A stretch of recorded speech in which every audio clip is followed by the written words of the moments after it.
Hello everyone, this is Angela and welcome to my channel, Angie the ENTJ. Please be sure to like, subscribe, comment, and click on the notifications bell so you'll know whenever I upload any new content. And before I get into today's video, I would like to take the time to thank all of you who support this channel, especially the subscribers. You're the ones who get it. Welcome to the fold. We're over here being our free, our self-validated, and our nuanced selves. And to show my appreciation for the growth of this channel, when the subscribers reach 200, I will give away a total of $200. I have left it up to you all to determine how that will be distributed. And what I can say that so far, I am so impressed with the level of empathy and compassion you all have for one another. Some of you want to see someone win the entire $200 prize, whereas the rest of you want to distribute it equally among others. It just shows truly how good and salt of the earth people you all are. So if you're not subscribed, what are you waiting for? We are dealing with real issues, inconvenient truths in a mature way that does not involve you, I don't know, being brainwashed, yelled at, controlled, or doing weird stuff just to fit in. Listen, over here, you are fine just the way that you are. And it's our belief over here, this is why nature gave each of us our own fingerprints. And let me be careful with the word belief. I'm not saying you got to believe in anything, but just think about it. We each have our own set of fingerprints, meaning that we're not meant to be identical. Look, nuances are good. They're good over here. And with that, let's get into the content. So this video is part 4 of the series, The Natural Hair Movement Was Hijacked. In part 1, I revealed how the natural hair movement began, that it was sparked as a result of combating hair apartheid. In part 2, I covered how the natural hair movement also sparked Black women to swirl and divest more than 25 years ago. In part 3, I covered some of the movement's accomplishments and other offshoot movements that began during the time, some of which can still be seen until today. In today's video, part 4, I will cover how we accomplished the seemingly impossible 25 years ago. And that is understanding that everyone, from creamy vanilla ice cream white skin tone complexion to rich blackberry black skin tone complexions, were all simply black. Right now, you are currently looking at a picture that represents a group of people who are standing in a circle. The blue figures, okay? However, if you pay attention, all of the individuals are looking outward. And each of them are also holding gold coins. Let's envision for a moment that all of these people are good citizens, good salt of the earth people, every single last one of them. They work hard and they are pretty much the good salt of the earth people. They're not bothering anyone. They're just living their lives as best as they can. You know, just good people. Now, envision them being black people of every complexion, hair texture, feature, you name it, that are facing outward in a circle. And the gold coins represent their wealth in terms of knowledge, influence, and overall presence, their insight, you name it, whatever they can quote unquote bring to the table. However, each person in this example feels alone, misunderstood, and even abused. So they are individually deciding to walk away with what little they have into the great wide yonder.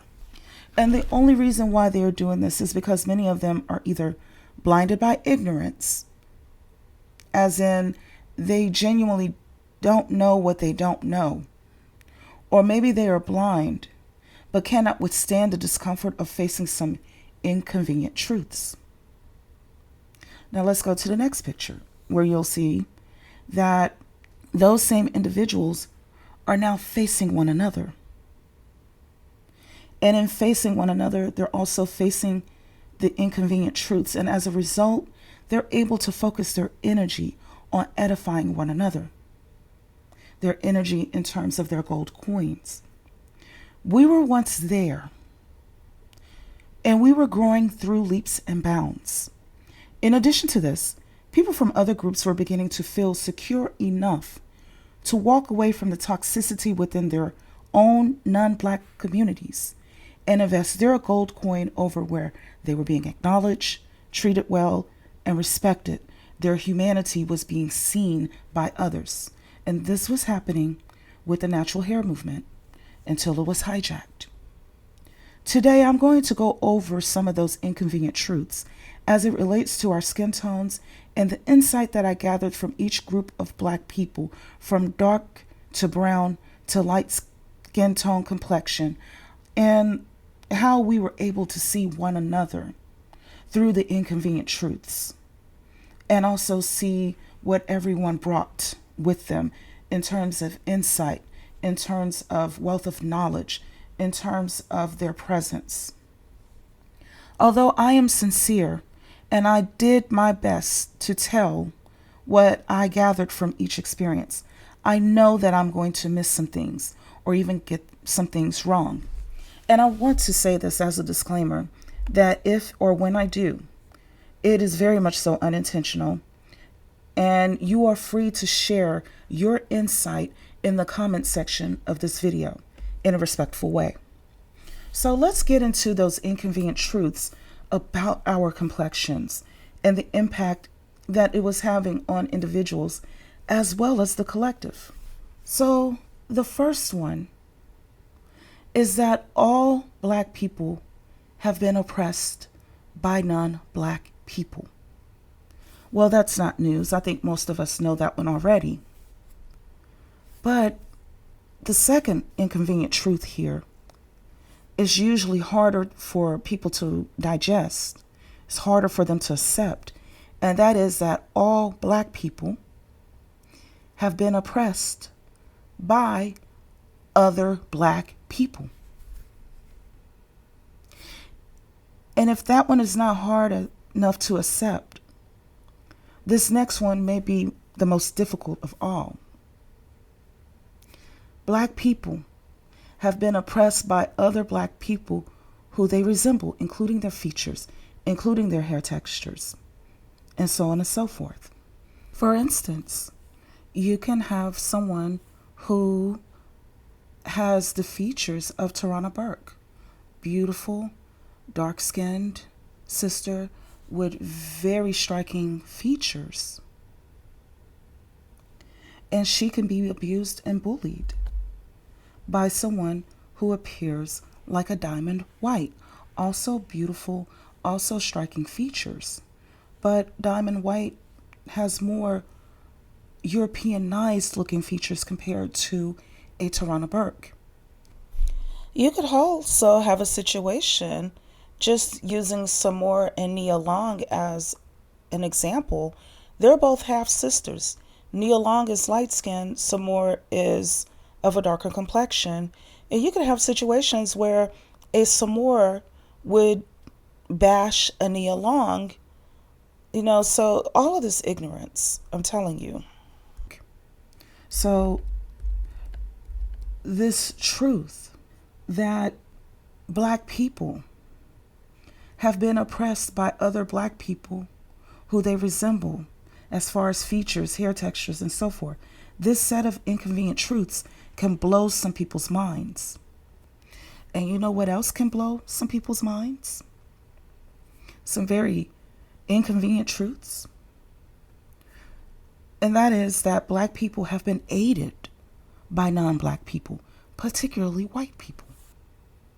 If you check the history from the times of slavery up until now, movements towards freedom and liberation have always been integrated. And I don't mean just people just showing up. If you check the history, yes, many people have paid the ultimate price, but Black people weren't the only ones who did. Yes, people lost a lot. A lot of Black people lost a lot, but they weren't the only ones who did.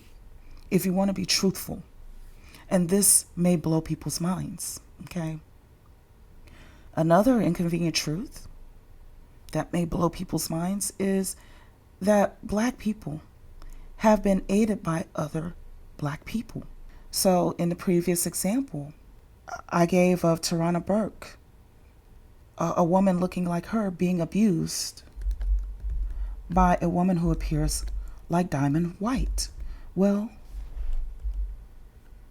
this inconvenient truth is that a Diamond White looking woman may have bent over backwards for a Tarana Burke looking woman, all in an effort to face down bigotry, oppression, racism, colorism, featureism, and so forth. Yes, Black people have been aided by Black people within their category who they also resemble. And this all happened while we individually bore the burden of racism, either as individuals or as a collective. Yes. How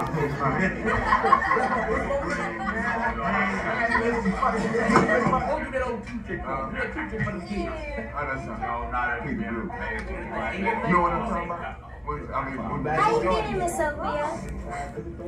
Confused. How you feeling, Miss Sophia? Confused. Ain't you glad to be home? Maybe.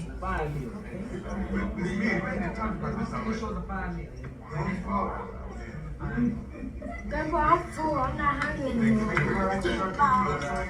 Now comes the time for me to tell you. What? It's time for us to go. You're such good people. That's the truth. Salt of the earth, but it's time to move on. Celie is coming with us. Say what? Celie is coming to Memphis with us. Over my dead body. You satisfied? That's what you want? Now what's wrong with you? You a low down dirty dog. That's what's wrong. It's time for me to get away from you and into creation. And your dead body be just the welcome mat I need. You can't talk to my boy that way. Your boy. Seemed like if he hadn't been your boy, he might have made somebody a halfway decent man. Is it what? You took my sister Nettie away from me. You knew she was the only somebody in the world who loved me.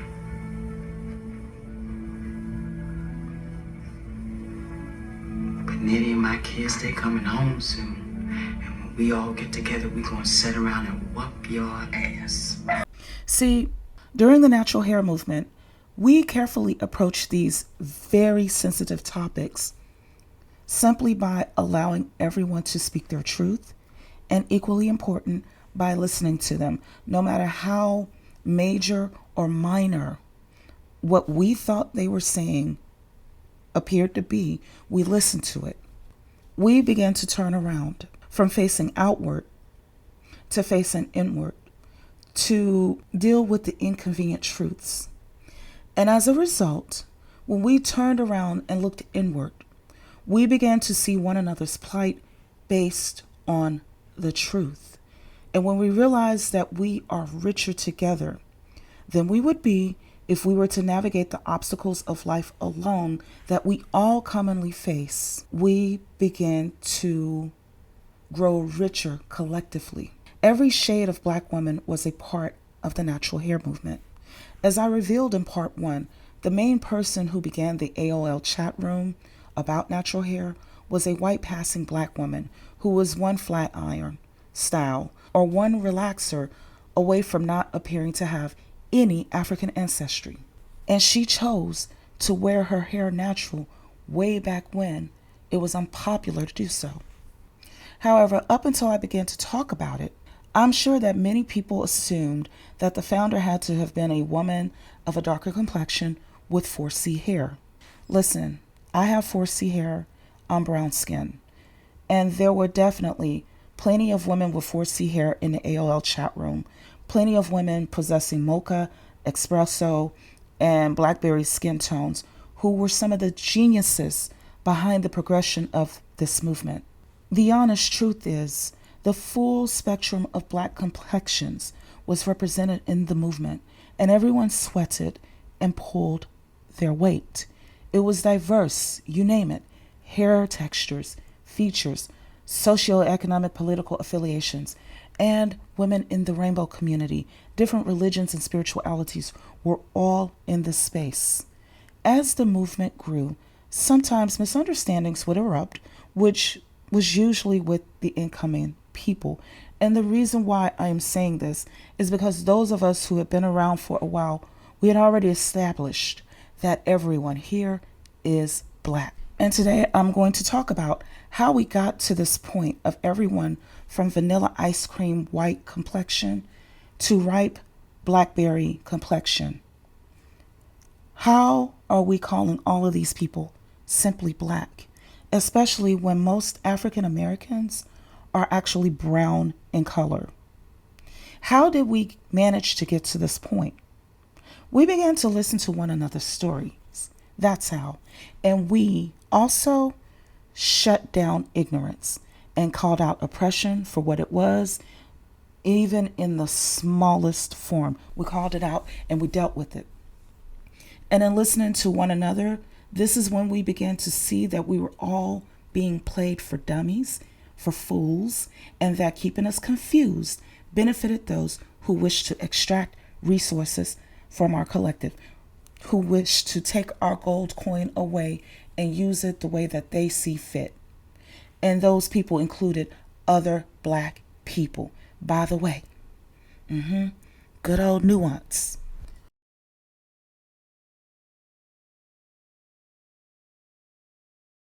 So the dark-skinned person who is fully black, like a Danielle Brooks, definitely has gone through the ringer from everyone without a doubt. There are low expectations placed upon her based upon her assumed intelligence or ability to access wealth, that she must be someone who is poor, low life, that kind of nonsense. That her dark skin enables her to stand out in the sun longer, that it's not possible for her to get a sunburn, that she's immune to that. That kind of nonsense. And worse, despite her features, people that appear like a Danielle Brooks were often thrown into the realm of unattractiveness simply because of her complexion. For instance, like dark-skinned black fans of Chris Brown not able to get into his brown paper bag parties, allegedly. So imagine being dark-skinned and there is no escape. Regardless of your personality, people just see your skin tone and they react to it first before they even get to know who you are. You just have to endure what may come, right? Well, here are some inconvenient truths, as I mentioned before. The dark-skinned person was beat down by other black people, even dark-skinned black people, yes.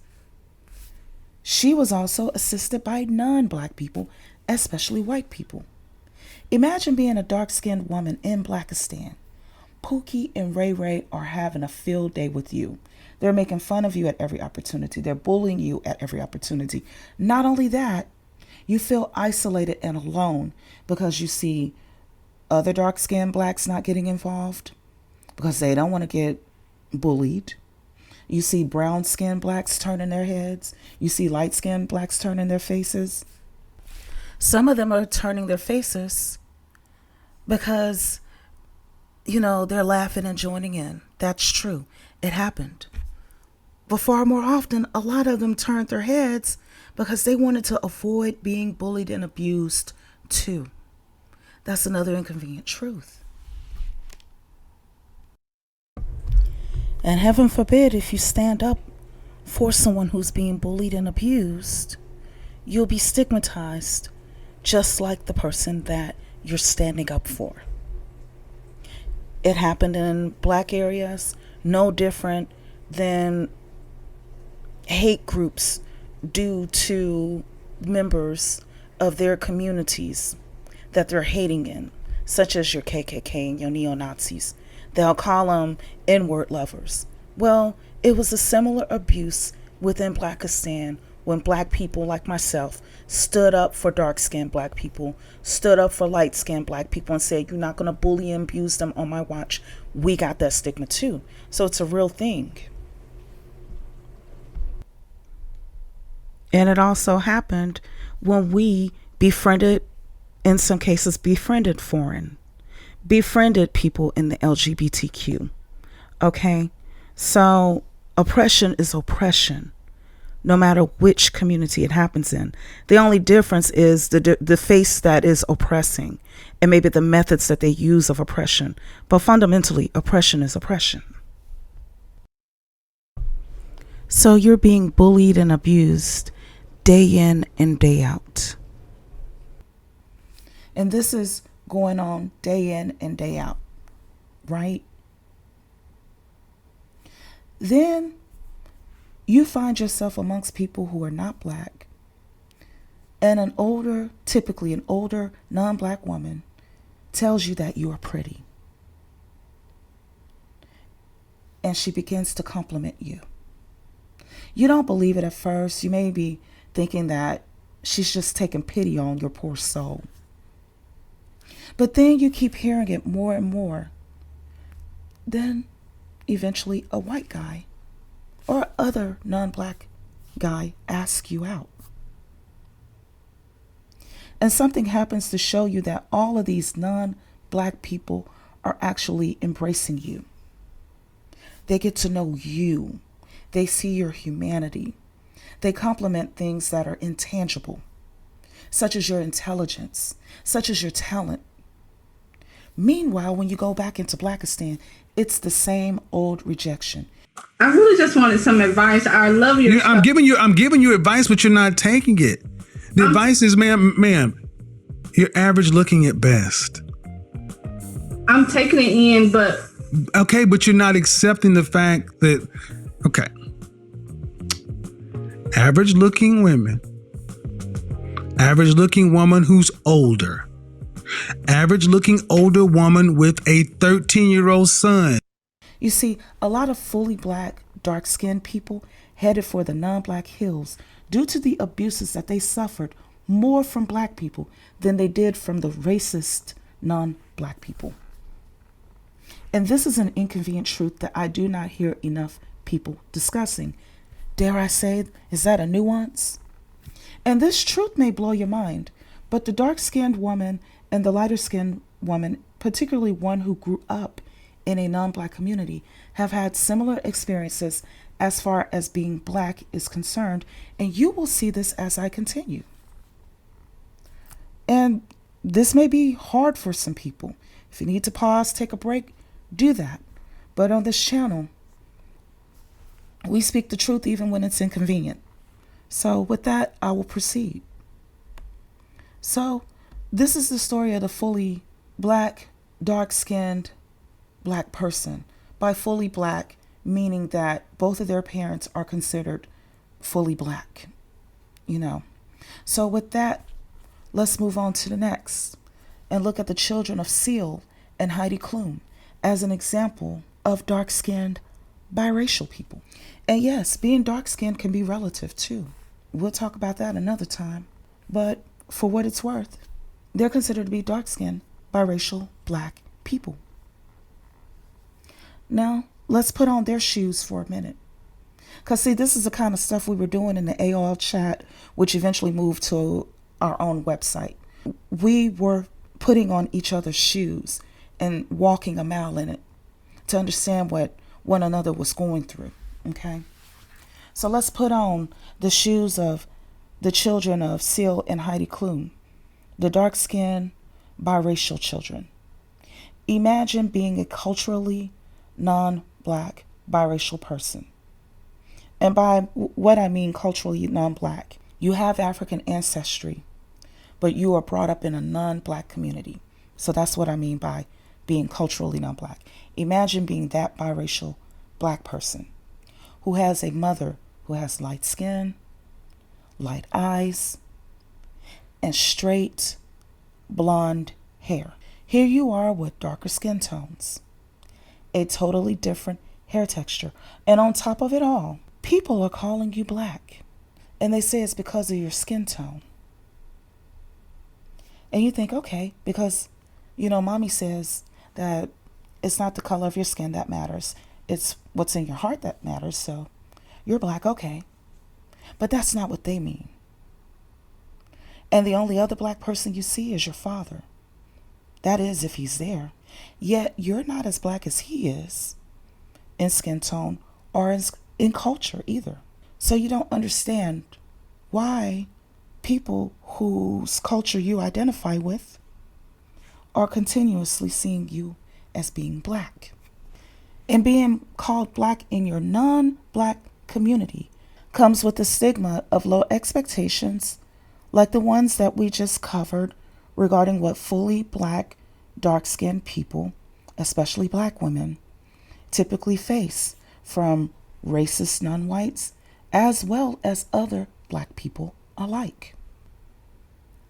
This is because you live in a predominantly non-white community where you can count on one hand how many people look like you. In fact, you may be the only one there that looks like you.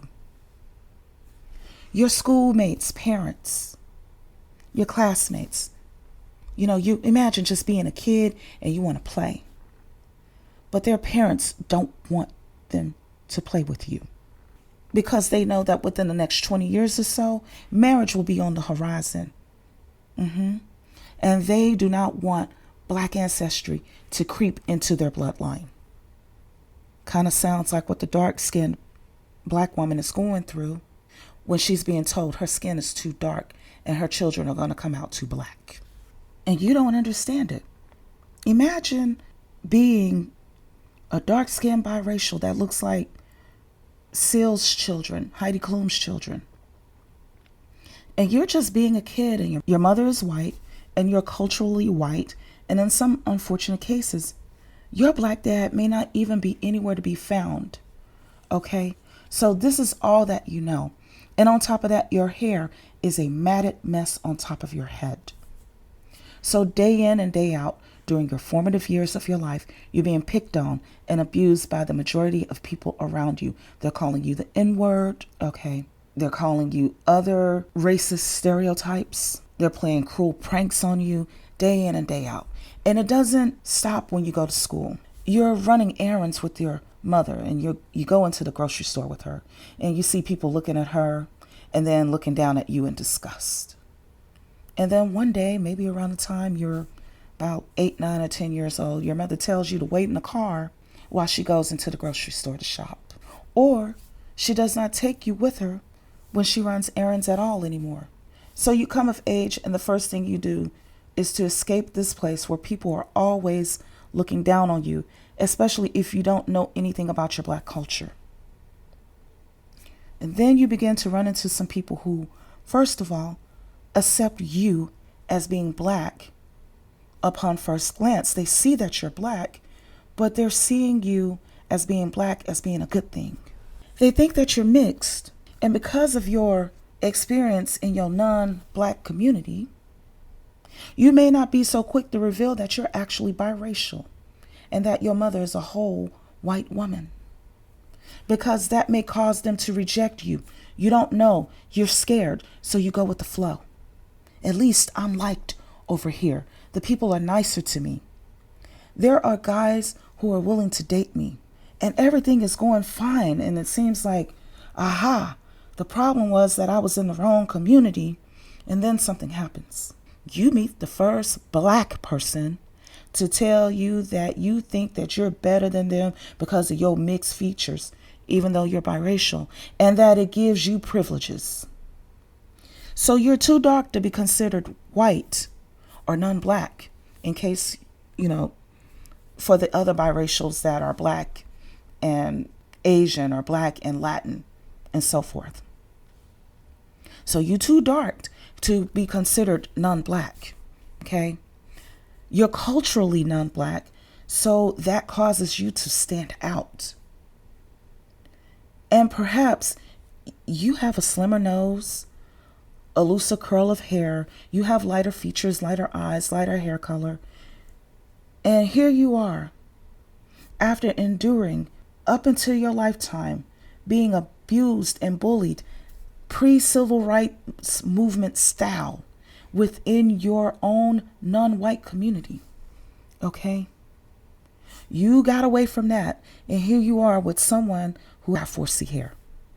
Somebody that's looking at you, criticizing you, looking down on you, no different than the way the people with the 1A and 2A hair did to you when you were a child running errands with your blonde-haired, light-eyed mother. Oppression is oppression, and a dark-skinned black woman certainly has seen her share. She's experienced her share, without a doubt. However, no one is questioning whether or not she's even black. At least she has that much. However, the dark-skinned biracial, even though her mother carried her in her non-black womb, is being told by her non-black community that she is not one of them, that in fact she's black. So when she gets over here into our spaces, you have people also telling her that she's not black, that she's white, that she's Hispanic, that she's Asian, okay? Even though she may have a nose like Tarana Burke's, and I say this respectfully, even though she may have 4A hair, we're over here telling them that they're not black. And from the other end, their non-black community is telling them that they're not one of them either. Can you imagine not having a home? That is your dark-skinned biracial. And this is an inconvenient truth that we faced 25 years ago. So let's move along as we peel back the layers of these inconvenient truths. Let's move along to the mixed dark-skinned black person. I want you to imagine what it is like to have people staring at you wherever you go. This picture that we're seeing here is of a dark-skinned black person who's mixed, and her name is Eternity Martis. She is an award-winning journalist in Toronto. So imagine what life is like in her shoes. It's obvious to everyone that she's black, but they're still trying to figure out, what else are you? And some people, from non-black to black alike, especially black if you really want to go there, treat you as if you are a freak show. And this is especially true if you're culturally non-black. And everything I just described with the issues, as far as issues that the dark-skinned biracial faces, the dark-skinned mixed black person is facing too.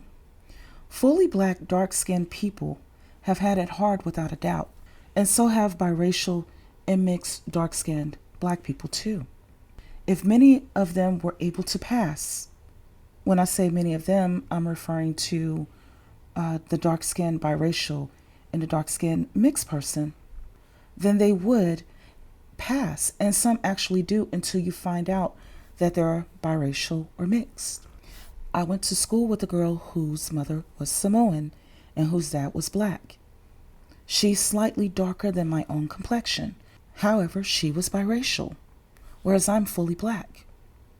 Most people just thought she was mixed due to the fact that she was culturally black because she grew up around us. I did not know that her mother was a full-blooded Samoan until we were teenagers. Nuance. So you have these people, dark-skinned biracials, dark-skinned mixed people who can black pass. Okay? But a lot of times you're not coming to their home, especially when they're children, because they are hiding who they are out of fear of being rejected. You see, it goes in both directions, black passing and white passing. Those nuances. So next on the list are brown-skinned blacks like myself. Yes, we faced oppression too. However, with us, it's weird. And I'm, brown-skinned. Both of my parents are black, brown-skinned people too. My dad is slightly darker. My mom is slightly lighter. But when we go into the world, people see us as fully black people. But they don't know that my dark-skinned dad is mixed with Irish and Scottish. It's hard to see that on his grandfather's side. I have Portuguese ancestry according to a DNA test. But when most people see us, they see us as being fully black. So, in that vein, I will present myself as a fully black person, okay? I'm brown skinned with 4C hair, yellow undertones. I look like an Ethiopian. And yes, we faced oppression too. However, with us, it was weird. First, we were the ones considered to be the ones that were tolerably black. Like, we're not blue black or blackberry black or espresso black, but we're light enough for racist, non-black people to feel comfortable around us. We're the brown that can stick around. And for those that may not know, years ago, there used to be this saying, if you're black, get back. If you're brown, you can stick around. If you're light, you're all right. Meaning, or how racists tolerated people of different complexions, as well as colorists too, if you want me to add that. So we're not considered to be light-skinned. This is the weird part. But at least our babies won't come out as dark-skinned. So we get asked questions like, what are we mixed with? Even though we may be considered fully black on the spectrum, because there's some hope that one so-called exotic gene can mix with the so-called exotic gene in another person to either produce an equally brown child or potentially one that is lighter. So as a brown-skinned person, you're considered by colorist black people and racist non-black people alike to be the tolerably black person. In terms of black women, it comes in the form of a black male being unable to find a lighter-skinned woman, either black or non-black, and then having them basically saying that they'll settle for you. You're their last resort, because at least you won't push out a dark-skinned child from your womb. Crazy, right? See, this is what my shoes look like. So the fully black, brown-skinned woman is accepted for being black, unlike the dark-skinned biracial and the dark-skinned mixed person, right? But she also has to hear about how she's not as dark, as in she's slightly better, but at the same time, still not enough. She's tolerable. So there are fully black people with brown skin, like First Lady of the United States, FLOTUS herself, Mrs. Michelle Obama, whose parents were also fully black. And despite being a Harvard graduate, who is also married to another Harvard graduate, despite being eloquent, well-spoken, and fashionable, she was minimized to being a machine gun-toting rebel in the New York Times. Because none of that seems to matter so long as you're considered to be black. They even put an afro on her 4C hair. I got 4C hair. So it was to minimize her. And if that's not bad enough, you best believe there were other black people who initially may have questioned her level of blackness culturally, due to stereotypes that come from within the black community towards highly successful black people. Is she bougie? Does she think she better than us? Even though she faced the same colorism and the same racism, she also faced that with black people, that nuance. Not only that, there's what I call the switch up as far as a person who becomes successful is concerned. Even when they're coming from humble circumstances and then they become successful and try to reach back to grab people like themselves, those people that she's reaching back to grab and elevate, helping to elevate, will switch up and make her out to be the culprit, all as a way to cover up the fact that they are not willing to put forth the effort in order to live better lives. Yep, I'm an entrepreneur personally, so I know this, not only through observation, but also through experience. So most black women in the collective appear like a Michelle Obama, a fully black person with brown skin and type 4 hair, type 3, type 4 hair. However, there are some who are biracial, like a Natalia Bryant. She is the oldest daughter of Kobe and Vanessa Bryant. She is seen by racist non-blacks as the same version of black as a Danielle Brooks, who is darker skinned, or a Michelle Obama, who is brown skinned. However, when she gets into the colorist black community, especially if she's not culturally black, she is also being seen as not enough as well. And to add insult to injury, people will be trying to tell her that she's mixed when she is actually biracial. Not only this, in the dating world, when colorism is applied, she will be ranked lower than, a Zendaya, due to her darker skin tone. So the same things that fully black people are facing, biracials and mixed race people are facing as well. And this is being placed onto them by other blacks who can also be fully black, biracial, and mixed race too. You see, during the natural hair movement, we decided to be adult enough to listen to what everyone was saying, even if it was uncomfortable to hear it. We had to, because that's what it was going to take in order to turn this around. Now let me keep on going to the brown-skinned mixed person, such as someone who appears as a Tatiana Ali.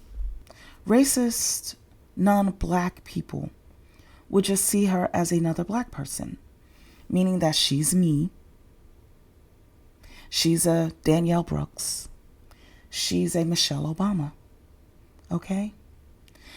And by seeing her as another black person like myself, they would intend for that to be an insult towards her. Yes. Which also doubles as an erasure of her Caribbean and Indian subcontinent heritage. So can you imagine being this person? You're probably living in a community that is non-black, and you're being told you're the same N-word as everybody else. And then you come over into the black community, and because you've been growing up over here for a while, you sound like one of us, you can blend in. Because you already know what it's like to be rejected by the racist non-blacks. And you kind of peeped game on what happens to the black people who are not considered, quote unquote, to be fully black by other black people. You see, there are a lot of black people who are not African Americans that have had to black pass, or in other words, become culturally black, as in African American, beyond the doorstep of their homes in order to avoid being treated like a dark-skinned biracial. Not black enough, not white or non-black enough either. So they are blending into African American culture due in part as a coping mechanism against racism and colorism. That nuance. Let's move ahead to the light-skinned blacks. Yes, there are fully black people who are light-skinned, such as a Jada Pinkett Smith, and they are facing the same racism as every other black person. However, when they encounter the colorists within the black collective, they're being told things like you're one flat iron, one press and comb treatment, or one hair relaxer away from dealing with the same impact that a Danielle Brooks or a Michelle Obama is dealing with.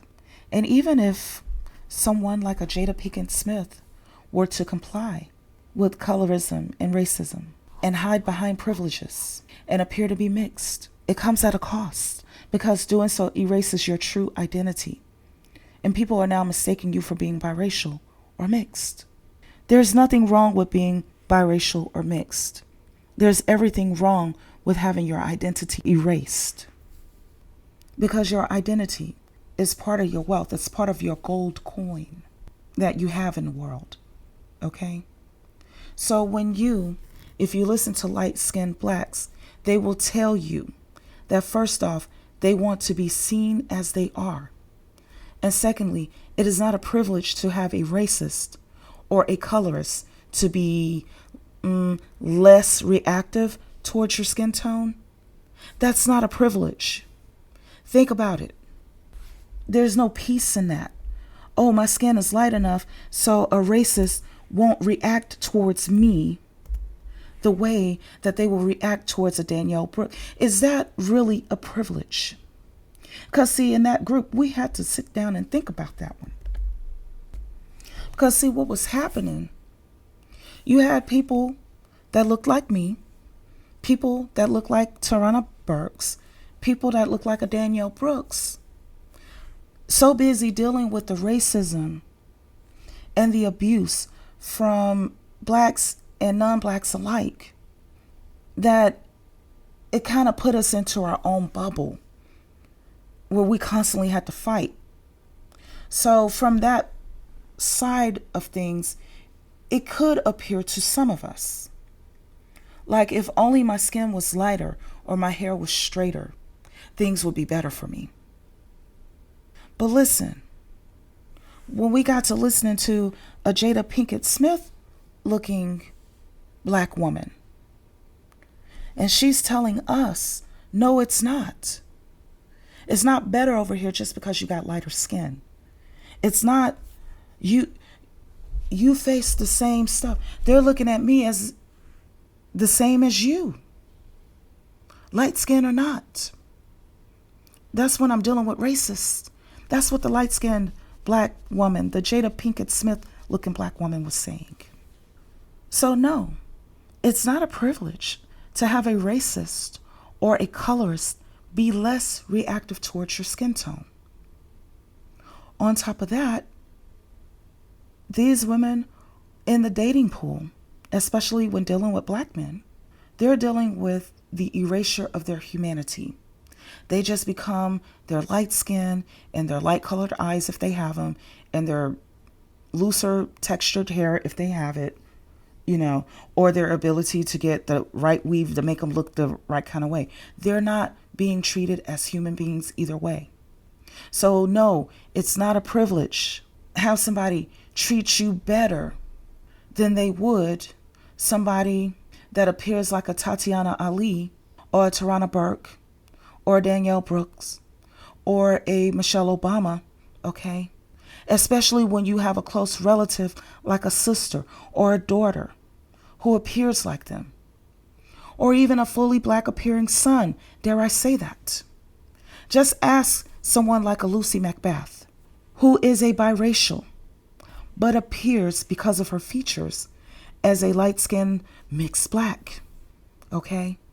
Most black people, when they would see Lucy Macbeth, oh, she's just another light-skinned, chick, like another light-skinned Jada Pinkett Smith. She just got curlier hair. No, Jada Pinkett Smith is fully black.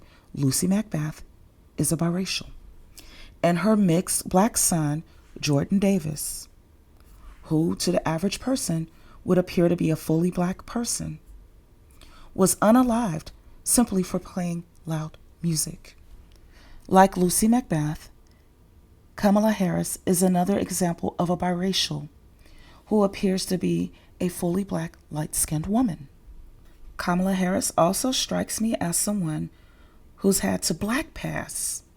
Or in other words, you did not know that she was biracial unless you came to visit her in her home when she was growing up and you met her mother. And again, if it happened that Kamala Harris black passed, it would have been as a coping mechanism.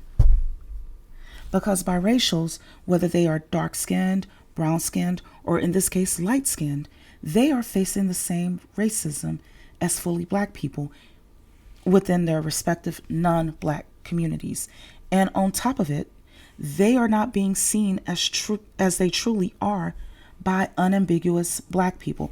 And by unambiguous, what I mean when I say unambiguous black people, people that look like me, people that look like Michelle Obama, Danielle Brooks, So it is easier for them to black pass than it is to be out here giving every black person that you run into a freaking dissertation about your heritage, only for them to turn around and treat you as if you're not fully black. Okay? When they're already dealing with not being accepted fully into their own non-black culture. So they just black pass as a way to cope with toxic ignorance. And you know what? It can wear at a person after a while. Can you imagine? Let's put on their shoes. I have a mother that is not black. She's from a culture that's all the way on the other side of the planet. If I tell you that my mother is Indian, you may be thinking Native American. And you may, okay, a lot of black people got, quote unquote Indian in their blood. No, I'm telling you that my mother is Indian because she's from the Indian subcontinent. And once you find that out, then you start asking me a bunch of questions. And it's not to understand more about me and my culture as far as that goes, and my mother's culture as far as that goes. It's to kind of other me like, ew, you're not one of us. You look like one of us, but deep down inside, that explains why you do this. That explains why you do that. And now, in addition to being rejected from your non-black community, you're starting to feel the same thing from the black community that you were passing in for a while until this news came about. That you're not, quote unquote, fully black. So in the natural hair movement, we wanted to end the toxicity and approach our identity from the realm of wisdom. This means that understanding that Kamala Harris is just as biracial as Meghan Markle, Lucy McBath, Natalia Bryant, or Lou, the daughter of Syl and Heidi Klum, are dark-skinned biracial. That biracial black people can have darker complexions. That biracial people have a complexion spectrum too. And some can have complexions that are darker than Senator Cory Booker, who is fully black. And they can also appear to have more unambiguous African features, you know, nose and lips like a Tarana Burks or Michelle Obama. Okay, they can have those features too. Then a Rosario Dawson, who is a mixed black person. And you know who else is a mixed black person?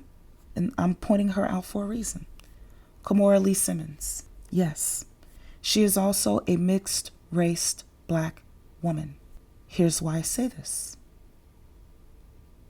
Because a lot of black people will be thinking, wait a minute, her mom's Asian, her dad's black. So that makes her biracial. No, it doesn't. No, it doesn't. And this is the kind of ignorance that we dealt with, we dismantled during the natural hair movement.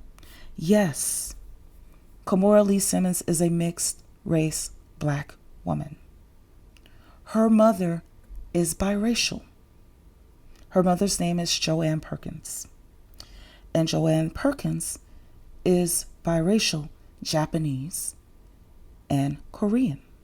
Yes. So her biracial mother and her black father created Kimora Lee Simmons. Now, some people may be inclined to think that Joanne Perkins, that's Kimora Lee Simmons' mother, they may think that she's not biracial because she's half Korean, half Japanese, and they are both Asian. Well, if you know anything about the two cultures, they are as different to one another as black people are to white people, culturally speaking. Also, genetically speaking. Good old nuance. And the complexities that we are dealing with here, where some white and blacks are totally cool, while others are complete xenophobes, even racist, it's the same way over there. You have Japanese that only want to mix and mingle with other Japanese. It may have lightened up now, but during the time of Joanne Perkins' youth, nope, Japanese for Japanese, Korean for Korean. So even though Joanne Perkins is the product of Asian parents from two distinctively different Asian cultures, in her worldview, she is a biracial. Not only that, if you were to DNA test her, there will come up some genetics for Japanese. There will come up some genetics for Korean. Okay? I wanted to point it out because with a lot of black people, when they think of being biracial and mixed, they're often thinking of it involving African heritage. Outside of the black collective, there are plenty of mixed people who do not have African heritage. And they are facing similar circumstances. They're facing the same xenophobia, the same we're better, you're not one of us. They're facing the same things that those who have African ancestry are also facing. And I'm saying this fundamentally speaking. In terms of the U.S., many biracial and mixed people who do not have African heritage find themselves white passing or ethnic passing, depending on the circumstances. So I wanted to take the time to point out how Kimora Lee Simmons is actually a mixed black woman. A mixed, light-skinned black woman. However, people will want to tell her that she's biracial, and not accepting her worldview is a form of an erasure of her truth and a perpetuation of ignorance. So let's continue down the list of the different major categories that our shades of blackness falls into. The next one is going to be the albinos. This is an American model. Her name is Deandra Forrest, and she is an albino. Some racist non-black people will tell her that she is black because of her features, when her skin tone is literally one of the lightest skin tones on the planet. She can actually be whiter than the white person, for instance, using white people as an example, who is telling her that she's black as a means of diminishing her. That she's no different than me, somebody who looks like a Ethiopian with Fosi hair. That she's no different than a Michelle Obama. That she's no different than a Danielle Forrest. We're all the same in their eyes. And they would say that to her to diminish her. Okay? At the same time, some colorist black people will swear up and down that she's a light-skinned, biracial, or mixed black person. See what ignorance does. You see the cost of ignorance. However, albinism is a genetic condition that is impacting the pigmentation of her skin, hair, and her eyes. Her parents can literally be two unambiguous black people, but because they each possess the gene for albinism, she was born with the blonde hair, the light eyes, and the light skin. And also, albinism is not limited to black people. So it is very possible for an albino person to be biracial. It is very possible for an albino person to have mixed heritage as well. Even though albinism is characterized by light skin, light eyes, and light hair color, it will be a form of erasure if an albino person tells you that they are mixed and biracial and you reject it all because you're going on skin tone and not their heritage. Or you reject it because how is it possible? You're already light skinned. How is it that you're mixed or biracial? If an albino person comes to you and tells you, I am a biracial albino person, just sit with it. Because they're telling you the truth. Which brings me to the next category of black people who are considered lucent. Lucent people are not albinos.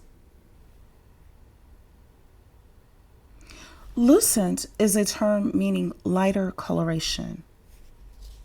However, out of ignorance, some people may consider lucent people to be albino because of being born with such a light complexion to darker parents. They may even consider her to be like a fully black, dark-skinned, light person, like a Jada Pinkett Smith. Some ignorant people, black, white, all in between, may believe that her light skin will yield lighter children. So this blonde-haired, green-eyed little girl named Machi Iheboro, and please forgive me if I mispronounced her name, she was born to her parents in London back in 2010. Initially, they believed that she was albino because her eyes weren't open when she was born. But because of the pigmentation within her eyes, it ruled out albinism. So she is lucent. And some of the ignorant comments that her parents may have had to endure was that the mother cheated, for instance. However, DNA tests proved that he was the father. Her dad in the picture is her biological father. And those who did not complete biology class may expect this young lady to give a dissertation on how she came out with blonde hair, light skin, and light eyes, which doing so treats her like a freak show instead of a human being. You know how people, what are you? Oh, how did your skin get so light? Your hair so blonde? Those are your parents? How is that your parents? Ooh, did your mom cheat on your dad? You know, that kind of stuff. It treats her like a freak show instead of like a human being. And some may even think that she's mixed or biracial, when in fact she's a full-blooded black person who is lucent, with her parents coming straight from Nigeria. And here's the thing with lucent and albino people such as Deandra Forrest, who is an albino, and Machi Iheboro, who is lucent. If either one of them get with an unambiguous black man, that union can yield a child that looks like Michelle Obama. If she gets with a non-black man, their union can yield a child that appears like Natalia Bryant or Heidi Klum's children with Seal. So it would be pure ignorance to measure blackness according to skin tone, especially with the albino or the lucent black people. Okay, so going to the next and final category, and when I say category, I'm using that in quotes because I don't want to diminish the humanity of anyone. So let's go on and talk about the white passing black people such as a Valerie B. Jarrett. You see, she is white passing. She can blend in. But is that really a privilege? Is that really a prize? To not be able to live your truth out of fear of if someone found out the truth, they'll begin to treat you as if you are a Danielle Brooks, a Tarana Burks, a India Arie, a Michelle Obama, and go down the list. Or even a Jada Pinkett Smith. You best believe people that look like Jada Pinkett Smith, as light as their skin is, Nia Long is another one, as light as their skin is, as less loosely textured their hair is, you best believe they're being called the same level of black. Yes. As a Danielle Brooks. You best believe it. These are the kind of things that we don't see unless we turn inward and we face these inconvenient truths. So here's the story of a Valerie B. Jarrett. And unfortunately, we can see it play out in real time with her. I can, the other people that I have used as examples, I've provided hypothetical situations that people who were in their categories actually faced, but I used their image as a hypothetical. In Valerie B. Jarrett's case, no, this is real. You see, racist people will let their racism flow freely in front of her, while not realizing that she is an actual black person until she actually informs them. Or if they find out, they will begin to treat her the way that they would treat a Danielle Brooks or a Michelle Obama. Yep, they sure will. Unambiguous black people will be telling her to go through extraordinary means to prove her blackness, both in ethnicity and culture. Now, that part with Valerie B. Jarrett, I'm not sure if it happened or not. It probably did. Because most people will see her and see a white woman. Nothing wrong with being a white woman. But what I'm pointing out is how ignorance operates. And typically everyone, white, black, whoever, they're surprised to find out that she's a black woman. Which gets me to why I said that Valerie B. Jarrett's case is real life. Because, see, you can ask Roseanne Barr, whose show got canceled due to a racist tweet she posted about her. Because Roseanne Barr didn't know that Valerie B. Jarrett was a black woman. Because she's white passing. Yet you will have black people that will see her and tell her that she's not black enough too. But you see, she's facing the same racism. So, moving along, as you can see in this picture of Senator Cory Booker, a fully black man, next to President Barack Obama, a biracial man, it is difficult to determine blackness based upon appearances. Additionally, there are black people in every hue of humanity, from light to dark. So what is blackness anyway? And how do we get to a point where we said that everyone was black regardless of if they're the lightest of the light complexion or the darkest of the dark complexion? How did we, the people who ignited the natural hair movement to fight against hair apartheid and unknowingly paying to slowly poison ourselves through relaxers and unhealthy food, how did we get to a point where we were all black? And why? Okay. Bit of a disclaimer here. We're going to talk about Kemet a little bit, But in doing so, I am not attempting to proselytize. I'm not trying to convert you. This channel is all about information and sharing different perspectives and anchoring ourselves to wisdom. It's not about conversion. So, okay, with that in mind, let's go back to what I was talking about. How do we become all black in this space, regardless of our complexion? How do we reclaim our identity beyond the one-drop rule that was passed down from the times of slavery? And how do we embrace ourselves as one united black collective?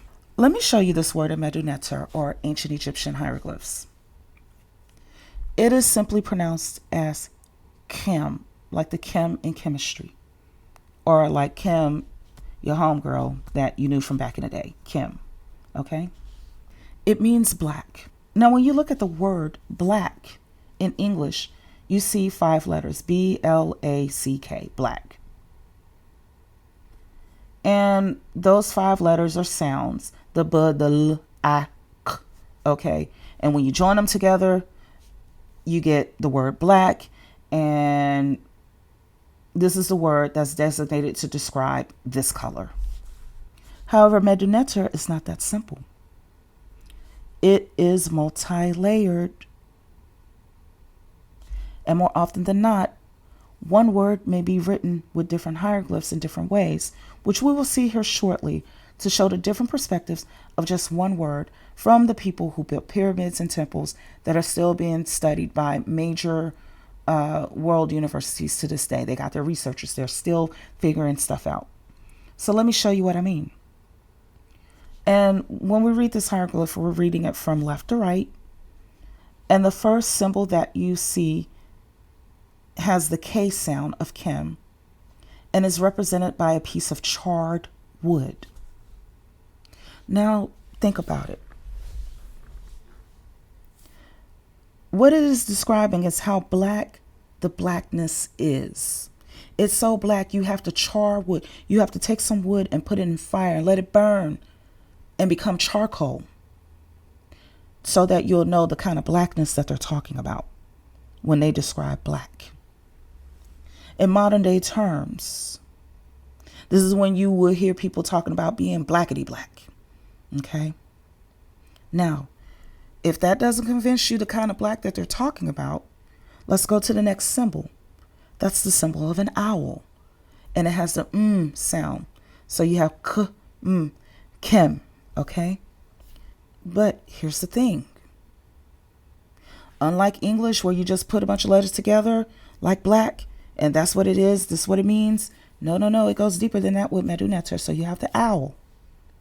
Now let's think about the owl's nature for a minute. When does the owl appear? The owl appears at night. So if the charred wood being turned into charcoal wasn't convincing enough with the kind of blackness that they're talking about, how about the sky at night when the owl comes out? This is the kind of blackness that they're talking about, okay? And it's pointing to the color of the people. This not only describes the skin tone of the people, it is also describing the mythology that the Kemetiu, or the people of Kemet, are a product of Nut. According to the mythology, Nut is a goddess who is represented as the sky at night, the universe that is filled with stars, and each star represents a person.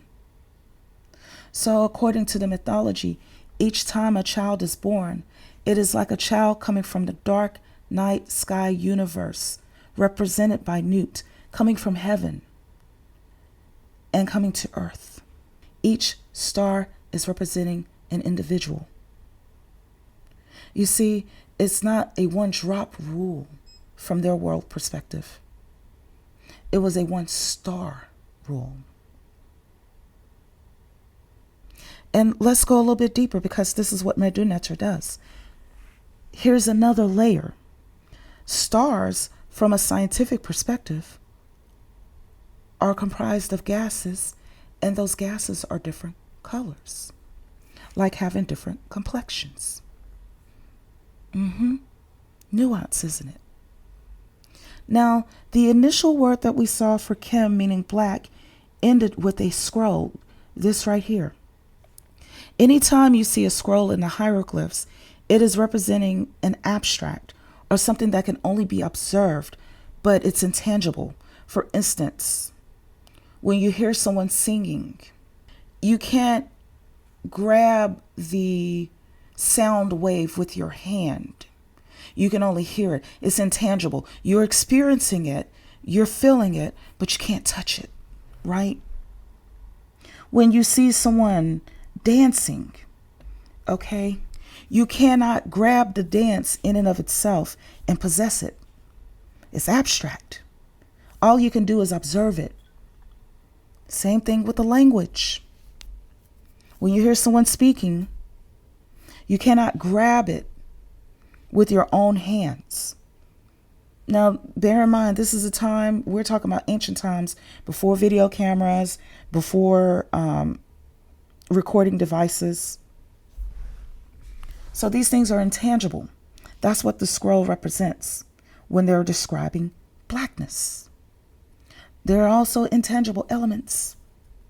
Now, some could look at the scroll and debate, well, you know, it's just a scroll. It could have been symbolic. Well, okay. All right. For those who are talking about that, you know, it's symbolic, here you go. Let's go back to another version of the word Kim, which means black in Medu Neter. There's this rectangle at the end of it, at the end of the piece of charred wood, and at the end of the owl, that has 3 little things hanging off of it. This is a representation of hair, which is associated with locks or braids. Now, it could be the actual person's locks or braids, or it could be a wig. Still to this day, the people who wear this style of hair are predominantly associated with ancestry that can be found within the African continent. So what the ancient Egyptians are saying about the word black is this: you or your ancestor have skin that is the color of charred wood. It is the color of the sky at night when the owl comes out.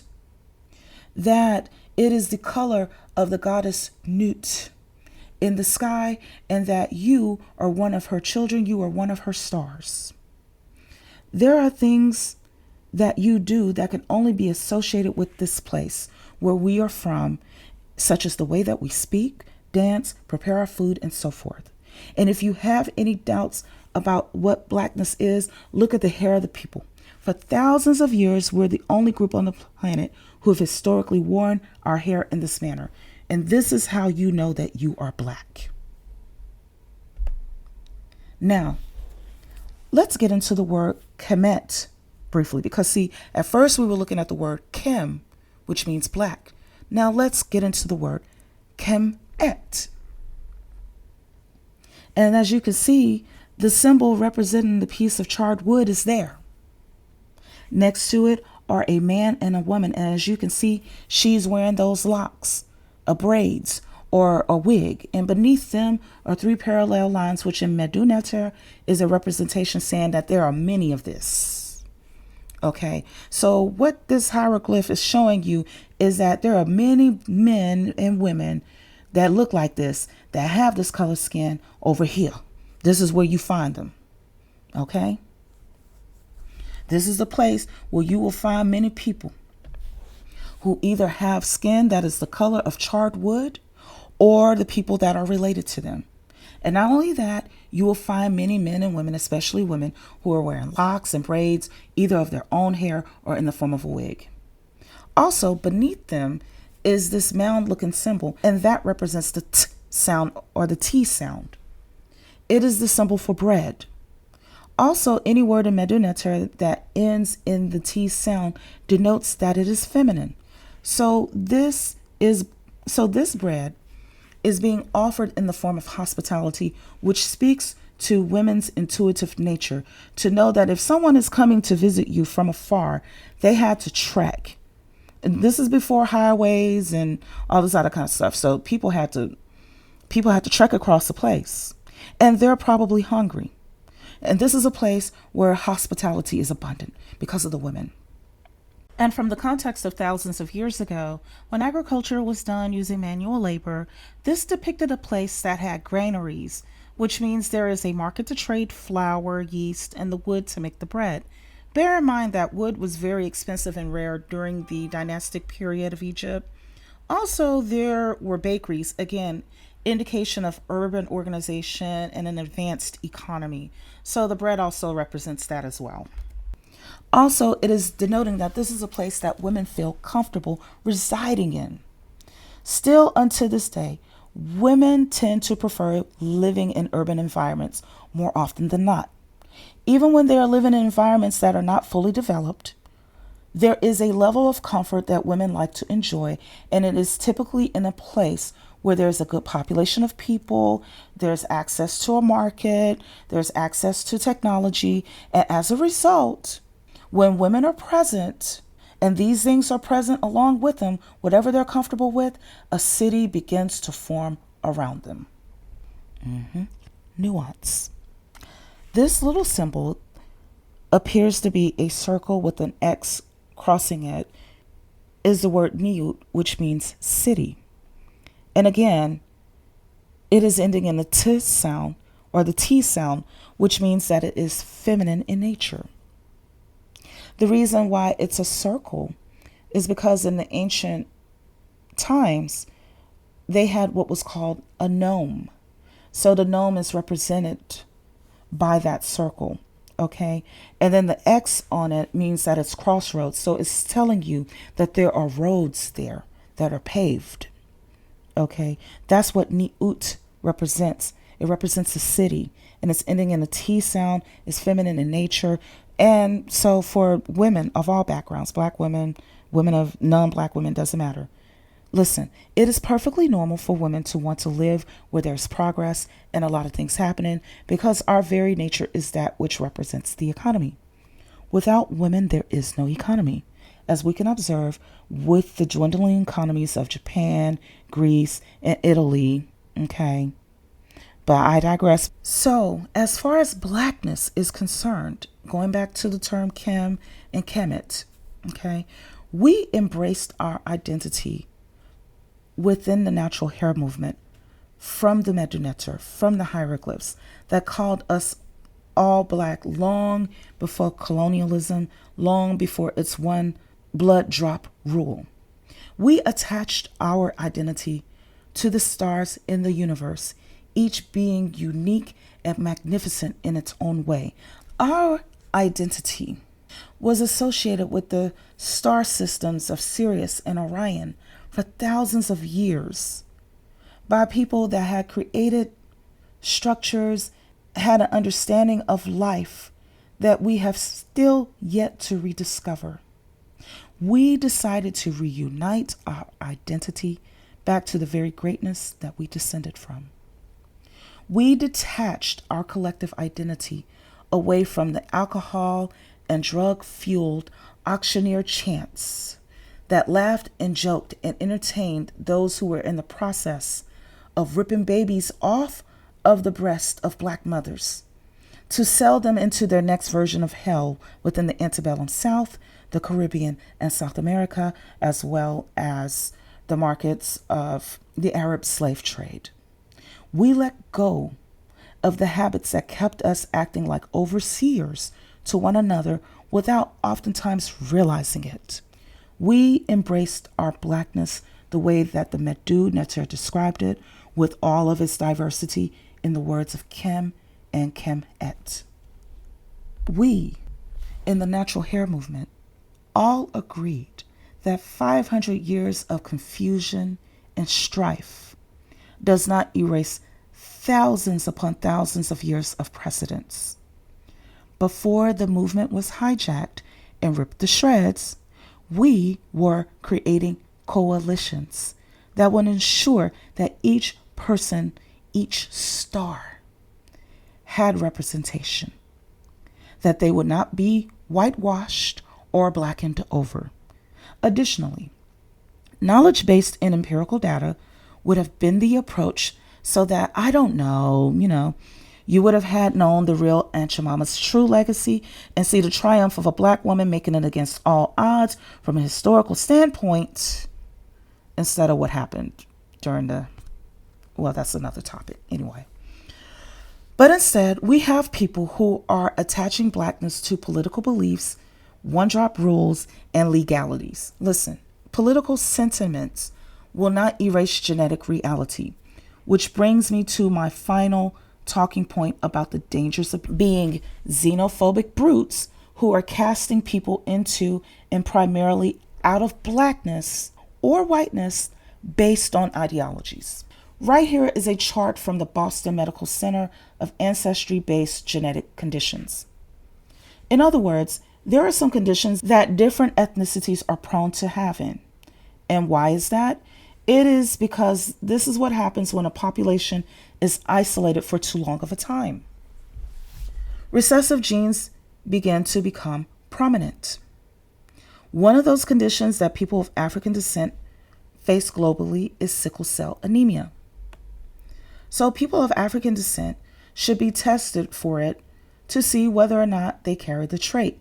Honestly, with my research on conditions like sickle cell anemia in particular, I think it's prevalent due to polygamy. In previous videos, I've pointed this out because it shrinks the gene pool. Okay. So I think sickle cell anemia is more about polygamy than isolated populations.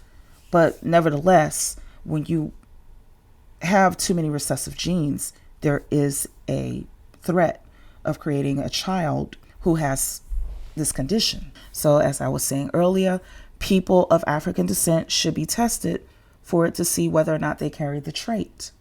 This way, if you do, you will know before creating a child who will suffer until they perish from a horrible and incurable illness. Now look at this chart again. Okay, you see, people of African descent are not the only people who are at risk of creating a child with sickle cell anemia. There is another group, people from the Mediterranean. Let me read the list of Mediterranean nations for you. Okay, so there's Portugal, Spain, Gibraltar, which is considered to be part of the United Kingdom, by the way.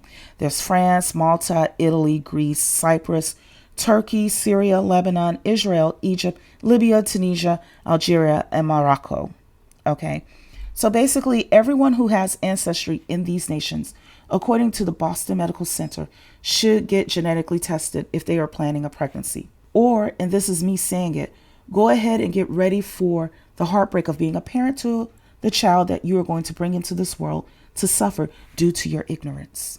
Yes, a black person who is fully black or biracial or mixed may think that it's all right to get with someone who is like, I don't know, from Malta or Greece or Spain, just using them as an example, y'all, or whatnot. And they feel like they're clear. Oh, I'm clear. I'm not getting with another black person. Or okay. You think you're clear from creating a child with sickle cell anemia? Go ahead with that ignorance. Because when you are rushing to the emergency room because that child is crying in fits of pain and having difficulty breathing, that's when you'll find out that you, as a black person, maybe even mixed or biracial, okay, along with your non-black person, both carried the traits for sickle cell anemia. On this channel, I talk about the truth even when it's inconvenient, and this is one of these inconvenient truths. Some of you all are ignorant about how the body works. So for those who want to remain xenophobic and ignorant, feel free. I just say pay for all of that yourself. But for the rest of you who want to be enlightened, listen. What you do with any philosophy is weigh it against the truth in the form of empirical data.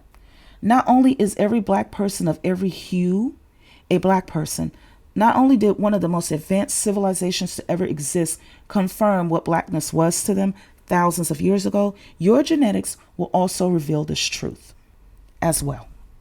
So on this channel, everyone from vanilla ice cream toned, albino lucid skin, to blueberry, blackberry, dark black complexion. If you are related to the people whose skin is either the color of burnt wood that is turned into charcoal, whose skin is the color of the sky when the owl comes out, the night sky. And even if that's not enough, if you can trace your ancestry back to people who wore wigs, locks, and braids, you're black. And that's all I have to say for now. In the next video, I will get into how the natural hair movement was hijacked. Oh yeah. Oh yeah. And why we are still here in the doldrums of racist and colorist ignorance. I will also share what I've learned from the process over these past 25 years and what I feel everyone should take away from it. So thank you so much for watching. Please be sure to like, subscribe, comment, and click on the notifications bell. Take care until next time.